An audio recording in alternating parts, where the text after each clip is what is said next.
పార్టీకి ఎప్పుడు జరగనంత డ్యామేజ్ జరగబోతోందా?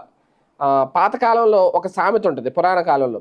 ఇంటి గుట్టు లంకకు చేటు అంటారు. ఇది ఒక పురాణ సామెత అనమాట. ఇప్పుడు ఇది ఎందుకు చెప్పాల్సి వస్తుందంటే కీలకమైన వ్యక్తులుగా ఉన్న వాళ్ళు గనక రాజకీయ పార్టీ నుంచి బయటకు వెళ్ళిపోతే ఇంటి గుట్టంతా బయట పెట్టేస్తారేమో అని ఆ పార్టీ ఎప్పుడు టెన్షన్లో పడతా ఉంటుంది. ఇప్పుడు అదే పరిస్థితి వైఎస్ఆర్సీపీకి వచ్చింది అనేది. అయితే ప్రధానంగా పార్టీకి పట్టుకొమ్మలుగా ఉన్నవారు ఒక్కొక్కరు పార్టీని వీడి వెళ్ళిపోతున్నారు.